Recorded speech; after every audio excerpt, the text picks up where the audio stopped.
on if you walk out to that floor right now and somebody drops an F-bomb, it's because of what they're dealing with, and they're just letting it out so they don't lose their minds on their family later.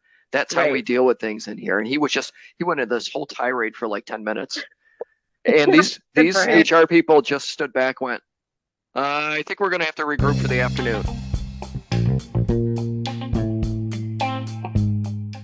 Hey y'all, thanks for tuning in to another episode of 911 Delta Tethered for Life podcast. As usual, this episode may not be suitable for all listeners due to language and content, so listen with care and stay safe out there. All right, folks, buckle up because today we've got a guest who's basically done everything in public safety. Jason Klink is here, and he's not just your average firefighter turned dispatcher. Oh no. He's been a fire chief, an emergency manager, and even a public safety dispatch supervisor. Now he's co-founded SmartProtect Public Safety Solutions and works his magic at Safe Cities, all in the name of teching up the world of emergency services. Basically, if it involves public safety, he's done it and then probably made it better. So grab those headsets. Let's go. Haha, that teching almost got you, didn't it, Casey? I was going to say unkey, but we don't have that option here. Honestly, I'm still in shock that someone with Jason's background would even spend an hour on our little podcast. Guess we're moving up in the world. So keep those likes and shares and ratings going, guys. We love it. Thank you so much. I'm Jason. Today we've got a guest who brings decades of experience and a wealth of knowledge to the table.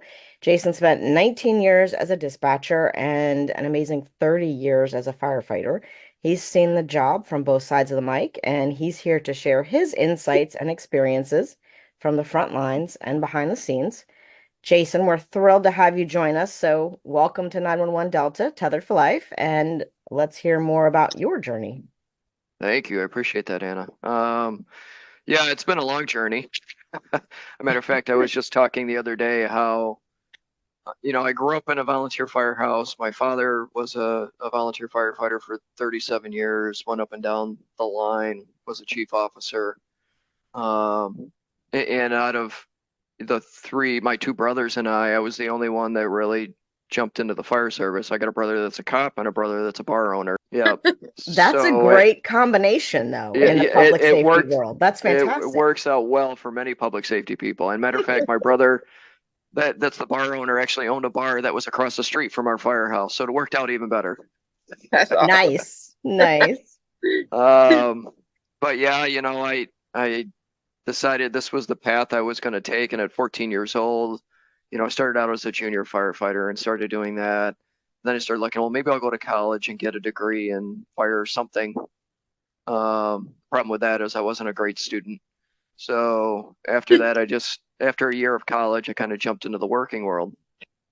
I was in the volunteer fire service, still kind of participate here and there for the last 30 whatever years.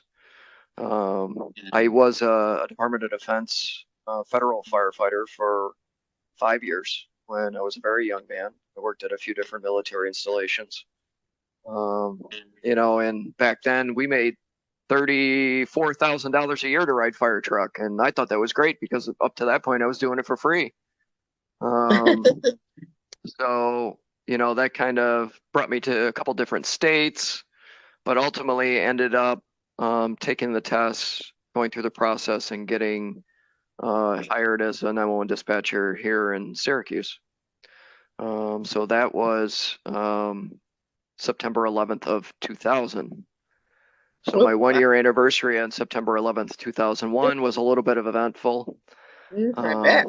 Yeah, so that 1 year anniversary I'll never forget. So yeah, I was a dispatcher for 19 years. I was trained as a Syracuse City Police dispatcher, cross-trained to fire and EMS. I was promoted to dispatch supervisor in 2012. And between 2008 and 2012, I decided I was going to try college again. I don't know what I was thinking, but I got a nice degree in fire service administration, nice bachelor's degree that hangs on my wall and I can't really do much with. I thought that for me, and realistically for me at that point, that's when the wear of being in the service for so long started to show up. And I thought the degree would open up other doors for me, and it really didn't happen immediately. 2016, had started to had enough, and I went to talk to a retired police officer that I was very good friends with, and became a real estate broker when he retired. And I went and talked to him. I said, "Hey, Rich, I need to learn something other than public safety." And he goes, "Well, go take the real estate course. Come back and talk to me." I went, "Oh, okay."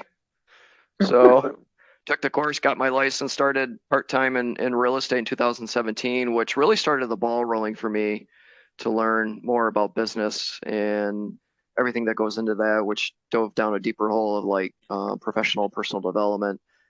But for the first time in a long time, I was really excited about what I was doing. On the flip side of the coin, every time I went to work at 911 from 2017 to 2019, I could have cared less if I did anything all day long. I could care less if I answered a call. I had younger dispatchers, we'd be working on the overnight. Oh, what are we going to get into tonight? What are we going to burn down if I was in the fire pod? I'm like, shut your mouths. I don't want to work that hard. Right.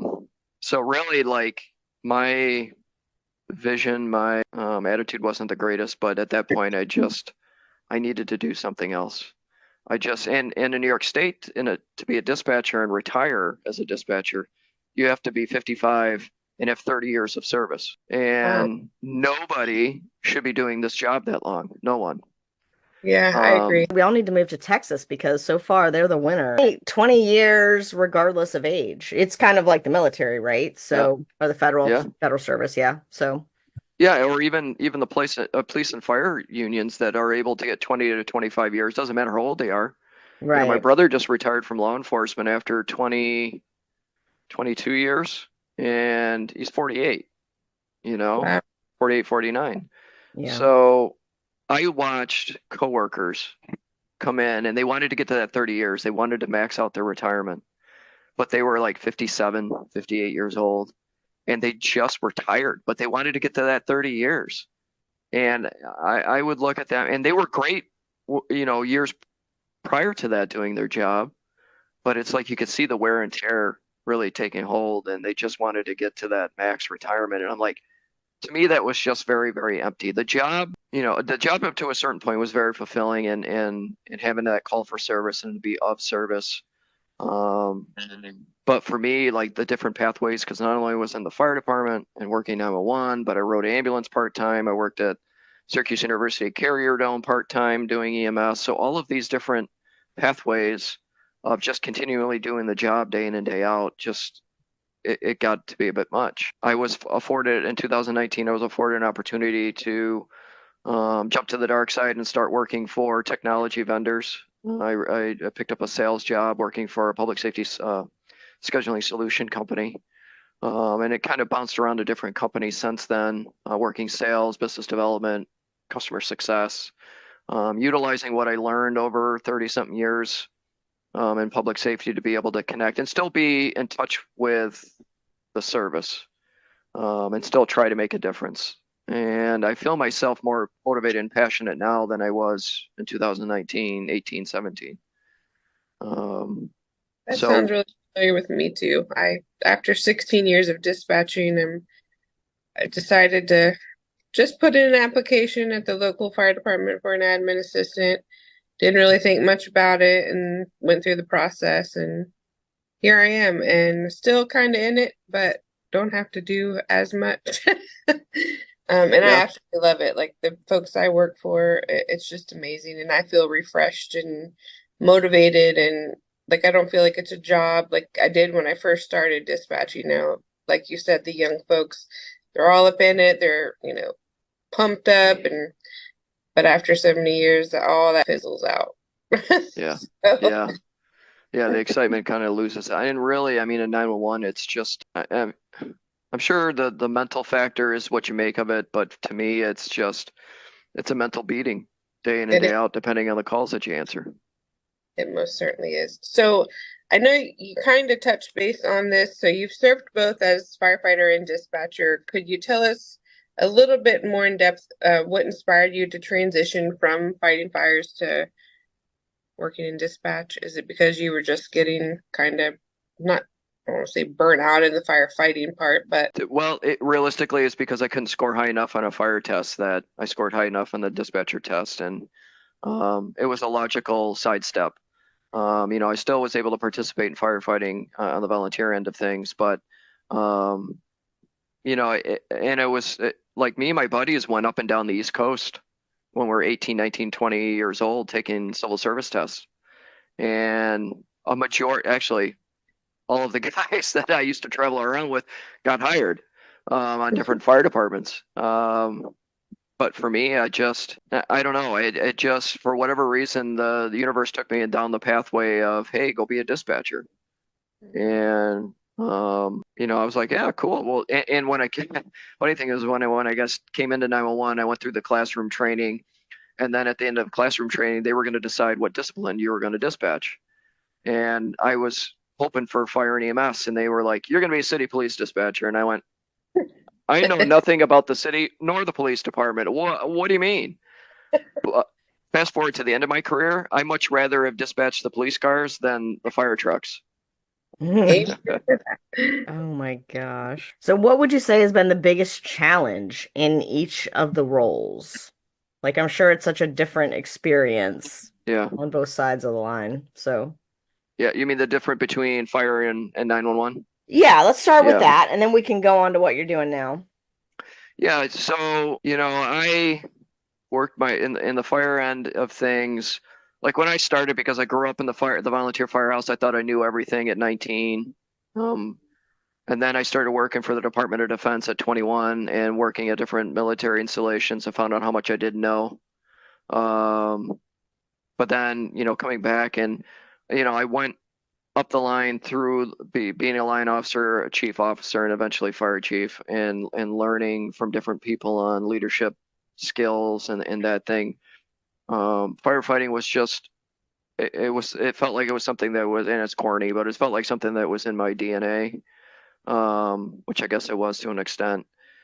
Dispatching, though, was just a different outlet to be able to continue to be in that service and to help people. And I used, my first 10, 15 years of my career, I was always excited like the young guys that at the end I wanted to see what they could get into. I was the same way. What can we dispatch? Yeah, how can we make 8 hours or 12 hours go by really fast? So it was the jobs were different and the environments were different. But at the end of the day, the outcomes typically were the same. And I was kind of middle management at 911, where in the firehouse I was, a chief officer and a senior firefighter and so on. So I took that into my role as a supervisor at 911 in hopes of trying to be successful there. So kind of a long-winded point, but that's the way I was looking at it at the time. So staffing has been such a big topic lately for everyone in the emergency services, it seems. What are some of the impacts you've seen in the dispatch center and, out in the field with staffing levels? Yeah, staffing, you can call it a staffing crisis, staffing challenges. Either way, I have found over the last 5 years that what was going to happen in 5 years was accelerated to 3 because of the pandemic. Early 2023, I started thinking about how AI, analytics, machine learning could be a benefit to public safety. How can we make this technology work to make the job easier? And, I was looking at, well, could it help with training? Could it help with scheduling, staffing, whatever? Ultimately, kind of saw where it could really be a benefit when it came to staffing. But at the time, I was kind of like, haha, maybe someday. Fast forward to July of last year, and I had a professional disruption, and it was a jumping off point of someday became today. And how can we make this technology work to help staffing? The more I dove into it, the more I learned, the more profound it really became of what the challenges and or crisis was facing not only 911 but public safety. 911 in particular, it wasn't just mass retirements. It wasn't people getting 20, 25, 30 years and leaving. It was people like me that had 10, 15, 20 years that burned out, had enough, didn't want to do it anymore, and left. That's an Yep. awful lot of experience walking out the door. Right. And in my center alone, I wasn't the only one. There was probably at least 10, 8 to 10 that were as experienced or more experienced than me that left. A good friend of mine that started the year before I did at 911 got so fed up with the job that he thought he was just going to go be a dispatcher at Amazon for their trucks. Found a bid process to bid for their small package shipping because Amazon in our area, their two facilities were relatively new. And he wins the bidding process. Now he runs the small package shipping for Amazon here, and he's never looked back at nine. That's awesome.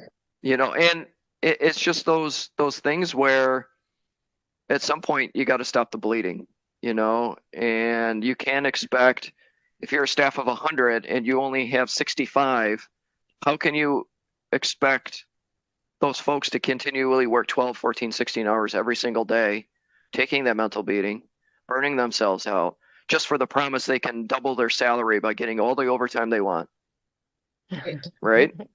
I And that's tell, not where we're from. And we also had on-call schedules. We had mandatory 12 hours at some point a yeah. month. So, I mean, and you could bet your ass that somebody was going to call out the day you were on call. It never failed. So that's, another 12-hour shift right there. And you're expecting folks just to continue to pick up the slack, and it's like, you look at like the generational shift that's gone on.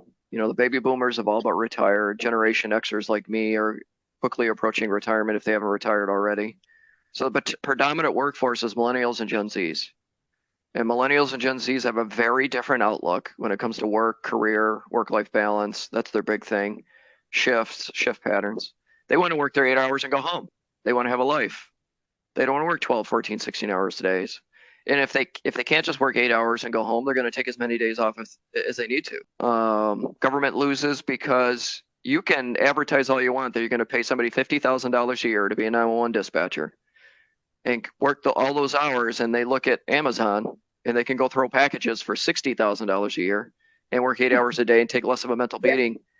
That's where government loses. Yeah. And how can we make this better? It's just that we have had this whole dynamic shift in our workforce and in our service-based workforce that government and public safety they're just slow to overcome it. They really are. Yeah, and I don't know if this affects the dispatch as much as like fire service, law enforcement, but because I hadn't probably been doing it that long, but I did see it in the military because my dad was military. And back even when I met my husband and he was still volunteering as well as working as a fireman at the time. Like both of those departments actually were very, very, I don't know if family oriented is the right word, right? But they were very inclusive. It was very much, you know, somebody retires, everybody shows up. Um, if somebody's sick, if somebody has a baby, the chief is calling you, it was very personal, I guess, and they were not huge departments, okay? And I know it's harder when you have huge departments, but also when you have huge departments, you have more chiefs, right? You have Yeah. more people. Yep. And I don't know if, like, I feel like us Gen Xers, we kind of, and probably the millennials to an extent were like, we can do this on our own. Like, we don't need anybody's shit. We don't need you. We don't like, we're doing this. Just let us the hell alone and we can do it. Yep. And now that's come full circle with, the younger generations. And they're like, but wait. Yeah. We don't want to be just work is exclusive and, you work 60 hours a week. I mean, because you think about how, I mean, when we were growing up, it was like, people work 60 hours a week and that was like a badge of honor, and you like, Yeah. yeah, you think of all the finance and the business people who, they never had kids and never had families because of that and et cetera, et cetera. And it's like now that has totally shifted. But you're right. I don't think that the government departments have, like, they're still on the other, they haven't come around yet all the way. And it's like, and then how do we come back around without, you can't step on any toes now. You can't hurt anybody's feelings. So then that puts a whole nother, spin on it. Yeah, I just feel like there's such a big disconnect. And I think it happens. I think it's prevalent, in just the public safety world in general, fire, EMS, law enforcement. I think everybody that we've talked to kind of has the same feeling, For sure. that there's just a big disconnect from the chiefs to the not I can't say Indians, the lower, just the The paid rank and employee, file. right? Yeah, the Yeah. bottom rung employees. And even I think middle management. I think sometimes, from the people where Casey and I worked, there was a kind of a big disconnect there a lot. And sometimes you'd have a good person in the middle, that Hmm. operations person who was good and could sort of work both sides, but a lot of times, no, no. And so there's a big disconnect even between the powers that be and then middle management.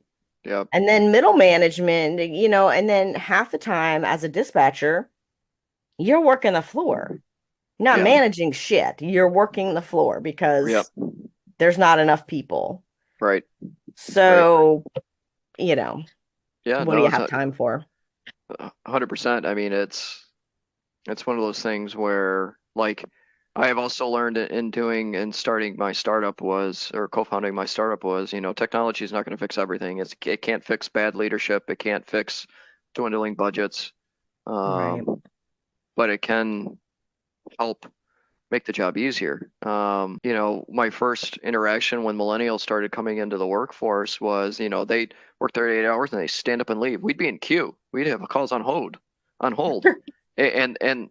they'd get up and leave because it was the end of the shift. Where my generation and the class, the employees that were hired before them were like, it maybe five after, but we have to answer more calls. We're on hold. Right. And we thought they were inherently lazy, but what it was it was their 8 hours. They worked their 8 hours. They were done. They were leaving. Right. That's where that shift started, and a lot of us didn't recognize it. Um, Right. I was at a trade show and I talked to a 911 supervisor in her center, small center. Max staffing was 21. They were operating with 6 personnel. Wow. I'm like, how are you functioning? She's like, a lot of overtime. I guess so. A lot of Um, overtime, a lot of burnout. yep, Oh, yeah. Right. Um, Even my old center, at last I knew, they were down over 40 or 45 people from max dang. staffing. I talked to an M1 supervisor. She goes, "Oh, I'm at full staffing. I'm like, I would love to know how you did that." She goes, "I paid them more money and they all stayed." I said, "Well, that's the beginning and the end of it." Yeah, Right. I mean, money's great, but I tell you, Yeah. And I think there are, I mean, we've talked about it, Casey. There are places out there that are doing it right because we hear about them. We haven't gotten anybody from any of those departments to come on here yet. no. Um, so they're not giving away their secrets, but yeah, there's definitely, I think that shift in workforce, definitely we would always be like, oh my God, these kids, like, do the work. Like, They're right. and they were actually probably smarter than us. They were like, no, we're not gonna do the work. We're not Yeah. crazy people. And yeah. And then so a friend of my husband and I, she's worked, she's not a firefighter, but she's worked for the fire service for years and used to work for a company that did a lot of research and development, like for things like staffing, HR stuff. She was telling me well, it would have been 2 years ago, I guess, that the new like Gen Z is they're very motivated into, community and all of the things that people say were traits of the boomers, right? Like everybody, Hmm. volunteered and everybody Yeah. did all these things. And so it's very interesting because I'm like, okay, but if they are, what are they doing? Because it's not public service. They're doing something else. Yeah. Yeah. So it's interesting. Yeah, I think it's one of those things where they are probably doing more community activism than public Right. service. Right. And like a lot of what my startup and my company does is, can we take a look at like exit interview information to find out why people are leaving? Why are Nobody they does that. leaving? Right. Not many agencies do that. Why are they Right. leaving? How can you fill in the holes? Um, and then how can you use demographic data to um, recruit better, Right. and make sure you're getting the recruits that you need. All of this is stuff that public safety is notoriously a decade behind in technology. Any Oh yeah. pillar of public safety is usually a decade behind in technology. This whole AI craze, we'll call it AI push, you can bet that public safety probably won't really dive in too deep into it until like 2030, Right. 2032. Um, and it's just they like to wait and see how technology will work itself out. Will it benefit them? I still remember the firehouse when thermal imaging cameras came out, and they were like $10,000 or $20,000. So the department could get a grant by one.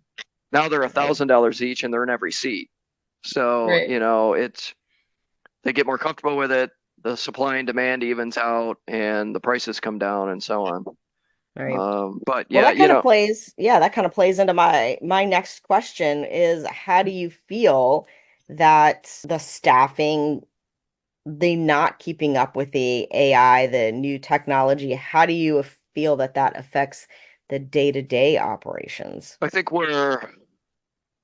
public safety 911, where they're failing to recognize is the fact that they're continuously relying on pieces of paper, policies, standards, procedures, SOGs, whatever you want to call them, that may or may not have been updated in the last decade. So if you're relying on that instead of relying on the data you're sitting on, majority of 911 centers have a ton of data. They have huge data sets, no matter the size of the center. Law enforcement, same way. Fire, similarly. EMS, similarly. If you're not relying on what's right in front, because data doesn't lie, you can't bend it, you can't break it, you can't manipulate it. So you have all that information. Instead of saying, hey, like here in the Northeast, we're getting the massive snowstorm. It's going to hit at rush hour because, of course, it will. Of course. How are we going to staff up? Well, last time we staffed up by 5, so let's do that again. Mm-hmm. And that's it. Now, there may be storm surge protocols and different things or event surge protocols but where are you getting that information from? Where's that data coming from? So instead of switching from those very subjective, policy-driven decisions, how about taking a look at the data that you have right in front of you? And some agencies are good about the technology that they use. They may be using different types of data dashboards and stuff right now. They may be using some of the call triage technology that's out there and so on. But a lot of agencies, I bet you about 60% of public safety agencies across the U.S. are still using manual processes for a lot of things that they do: staffing, scheduling, record keeping, and so on. And they're just making their jobs so much harder because everything is just moving, and there's just so much more calls for service and different things. It's like the definition of insanity of trying to do the same thing over and over again, trying and expecting a different result. Public Right. safety does that a lot. Oh yeah. Yeah. Oh yeah. So, Jason, this is a popular question that we get, so we're going to shift gears back a little bit. But can you share one of your most memorable calls as a dispatcher or when you're out in the field? Oh gosh. I mean, I know Actually, without fear, you probably have tons, but just yeah. one. I actually, for ha-has, I wrote a small book just on my calls and my time in the fire service. I and it's amazing because I can tell you about calls from 15 years ago, but I can't remember what I had for dinner last night. Yeah. Right. A lot of my memory of certain type of events really are triggered by something somebody says or something that I see. A lot of Mm-hmm. it kind of jumbles all together. I've seen a lot of bad things. I've seen burnt people, injured people, houses that were on fire from front to back, side to side.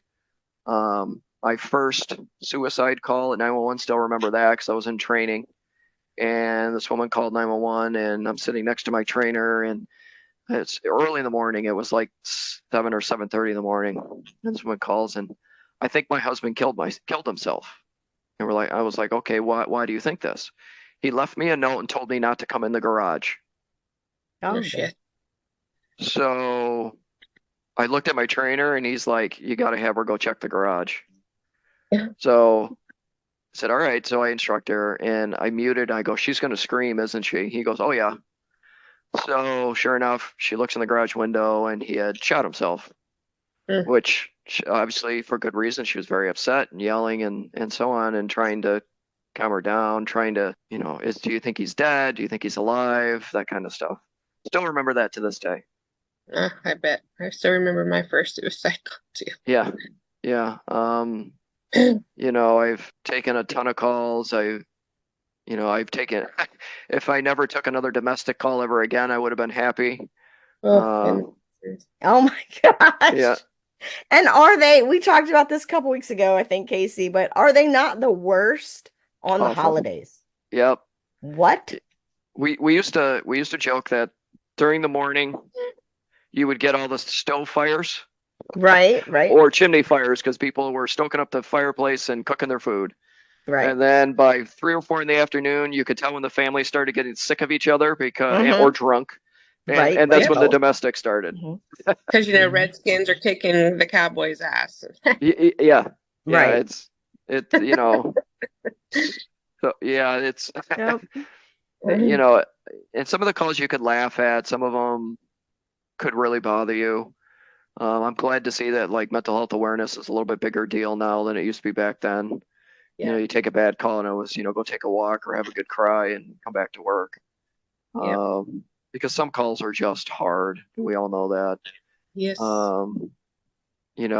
It's just, God, and it was funny because when that 911 show was on ABC, it was kind of a real reality show, Alaska and New Orleans and different things. Started watching that with my wife, and my wife has no knowledge of public safety, never been in public safety. She's a school teacher. And we're watching this, and she goes, is that really how those calls go? I go, yeah, pretty much.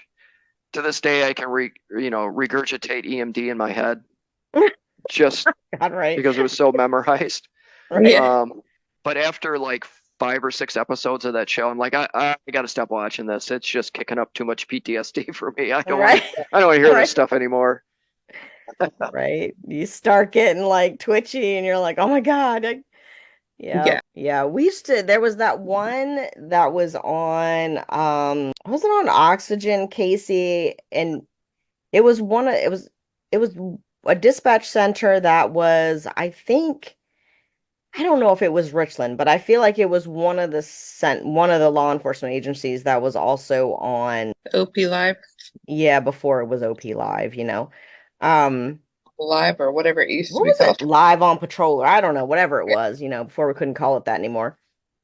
But yeah, and we would laugh because we'd be like, that how much editing they are doing because, there were no F-bombs, there was no, it's like. How many times were you sitting in a center, no matter how big it is, and you'd be sitting there and somebody would be dealing with somebody difficult, and you just hear the F-bomb come out of somebody that never swore.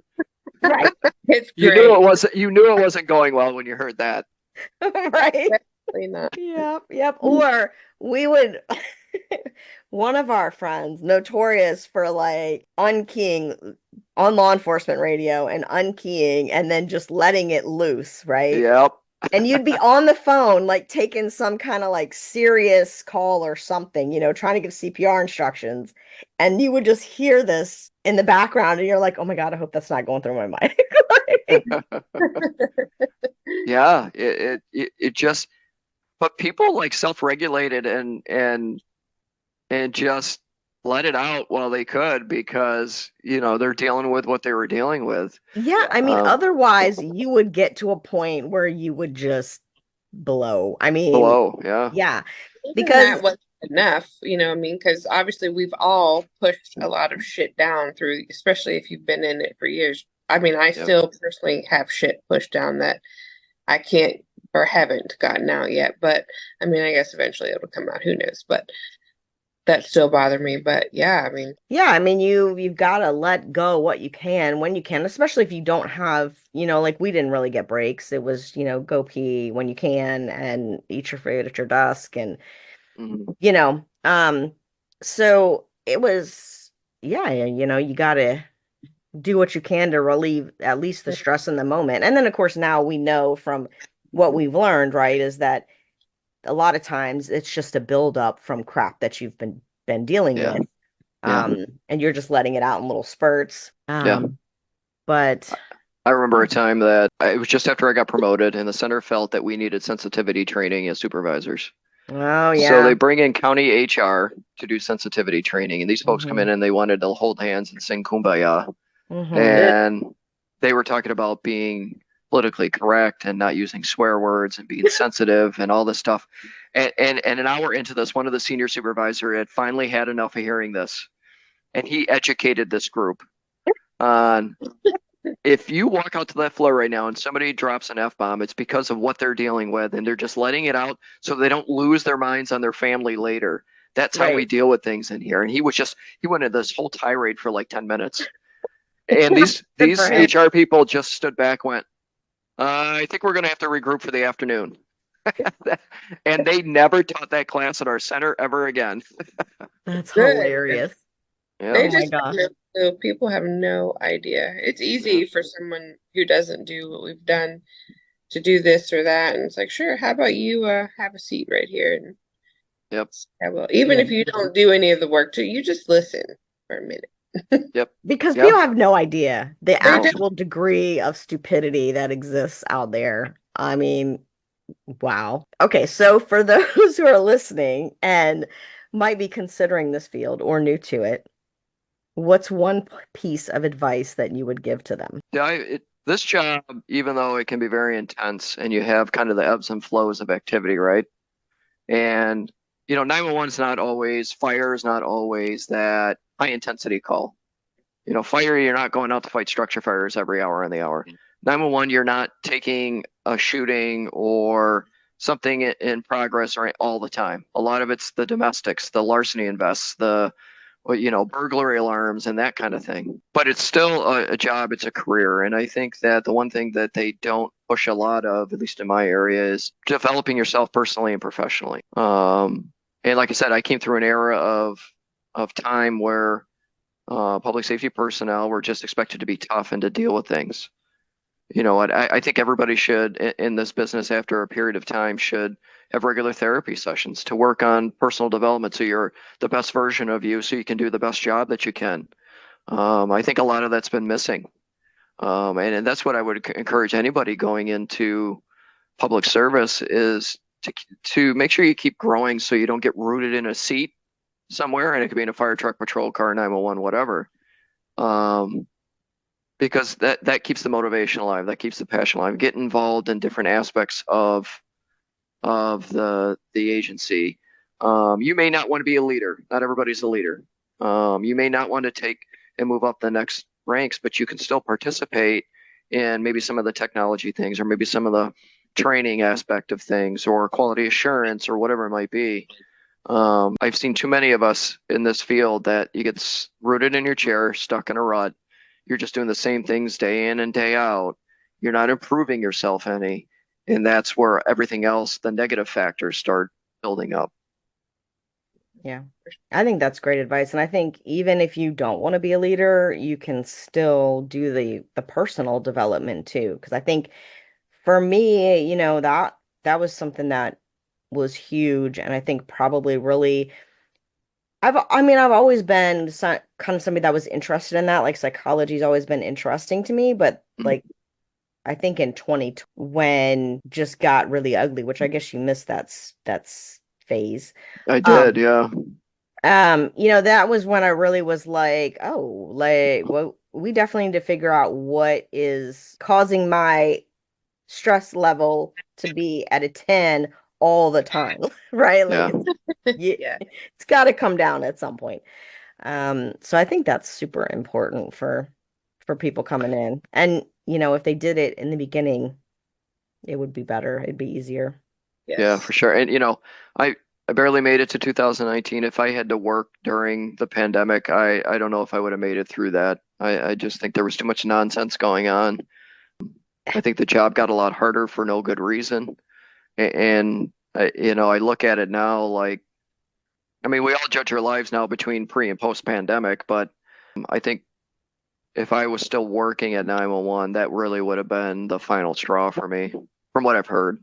I Yeah. think, yeah, I think like it gave, for one thing, it gave some of us like a lot didn't change, right? I mean, as far Right. as you still went to work and whatever. What But when, the nonsense about law enforcement and the protesting and, Yeah. when that, and then it infiltrated everything. Hmm. Your officers are miserable. Yep. Even my husband, who's always like, nobody hates a fireman. He's like, they don't throw a bottle at us. Like, you know, Yeah. I mean, so it's, And then it just was at Walmart over, Karen not wearing a fucking mask. Like, get over yourself. Get off my phone. Like, who cares if she's not? That's her problem.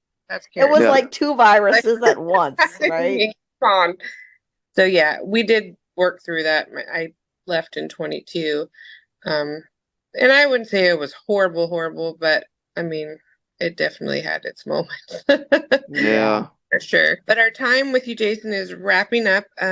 Is there anything else that you want to touch on before we head No, out, or I mean, I appreciate you, allowing me the opportunity to be on your podcast. I love these conversations. As you can see, I have a little bit of word vomit. I could talk about this for 2 hours, but we none get of it, to? It's none of Yeah. us are Joe Rogan, and people would stop listening probably after right, 45 or 50 minutes. right. Um, yeah, I'm happy to connect and help out anyone in public safety. That's why I built my company or co-founded my company, SmartProtect.